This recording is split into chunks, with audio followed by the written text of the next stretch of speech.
अमेरिकेचे राष्ट्राध्यक्ष Donald Trump यांनी इराणसोबत सुरू असलेल्या युद्धासंदर्भात आता कोणत्याही प्रकारचा तडजोडीचा करार करण्यास स्पष्ट नकार दिलाय। अमेरिका केवळ बिनशर्त शरणागती स्वीकारेल असं ठामपणे सांगितलं। इतकंच नाही तर त्यांनी इराणमध्ये नवं नेतृत्व आणण्याची गरज असल्याचं देखील म्हटलंय। इराणनं शरणागती पत्करल्यानंतर देशाच्या पुनर्बांधणीसाठी अमेरिका मदत करेल असं आश्वासन देखील डोनाल्ड ट्रम्प यांनी दिलेलं आहे। आपण सविस्तर पाहूयात।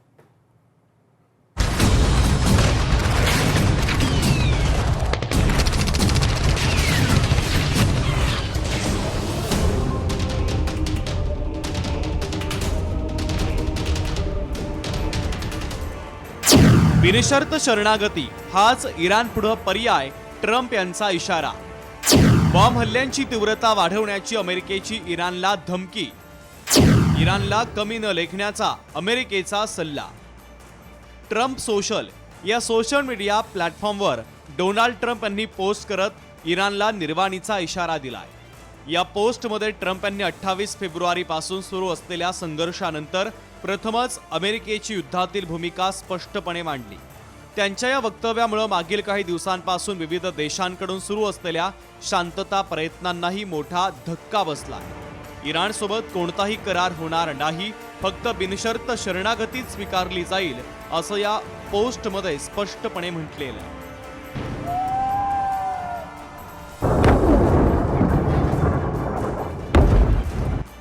अमेरिकेला मान्य असलेला नवा नेता इराणमध्ये असायला हवा असे संकेत डोनाल्ड ट्रम्प यांनी दिले। ट्रम्प यांनी केवळ सैनिकी शरणागतीची मागणी केली नाही, तर युद्धानंतर इराणमध्ये नेतृत्व बदलाची अटही घातली आहे। इराणनं शरणागती पत्करल्यानंतर स्वीकारार्ह नेतृत्वाची निवड केली पाहिजे असं सांगताना भविष्यात इराणच्या नेतृत्वावर अमेरिकेचा प्रभाव राहील हे आता स्पष्ट झालंय। अमेरिकेसह त्यांचे मित्रदेश इराणला पुन्हा उभे करण्यासाठी काम करतील। अमेरिका इराणला विनाशाच्या काठावरून परत आणण्यासाठी अथक प्रयत्न करेल। इराण आर्थिकदृष्ट्या आधीपेक्षा अधिक मजबूत होईल असा विश्वास ट्रम्प यांनी व्यक्त केला।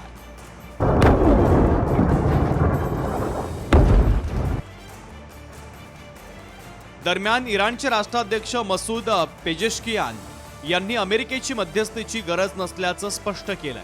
त्यांनी एका पोस्टद्वारे इराणच्या राष्ट्राध्यक्षांनी इराणला कमी लेखू नका असा सल्लाही अमेरिकेला दिलेला आहे। युद्धासंदर्भात याआधीचा अनुभव वाईट आहे। 2003 मध्ये इराणमधील सद्दाम हुसेनला हटवल्यामुळे मोठी आपत्ती निर्माण झाली। अनेक वर्ष युद्ध सुरू राहिलं आणि त्यातून जिहादी अतिरेकी गट निर्माण झाले, जे गट आजही अस्तित्वात आहे। त्याचा मोठा फटका येथील स्थानिकांना सोसावा लागतोय। लिबिया या देशात गद्दाफीला मारून 15 वर्ष झाली। त्यानंतरही हा देश अपयशी, विस्कळीत आणि गरीब राहिला। ज्या पाश्चात्य देशांनी त्यांचा आनंद साजरा केला आणि हे घडून आणलं, त्यांनी देश फुटल्यानंतर जबाबदारीपासून हात वर केल्याचे आजही दिसून येते। इस्रायलच्या मदतीने अमेरिका इराणमधील सत्ता बदलण्याची लढाई लढते आहे, मात्र यामुळे संभाव्य आपत्ती अधिक होणार आहे एवढं मात्र निश्चित।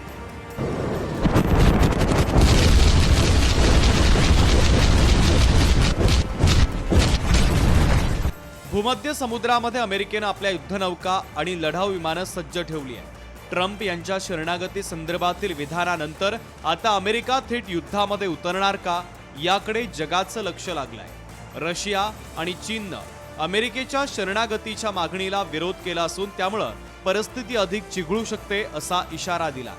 एकूणच हे युद्ध अधिक भडकण्याची चिन्ह असून त्याचे परिणाम भारताप्रमाणेच अनेक आशियाई देशांवर होणार एवढं मात्र नक्की।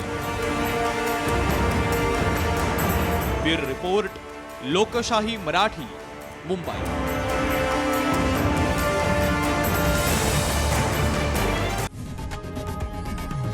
लोकशाही मराठी ऐका, पहा, जागरूक रहा।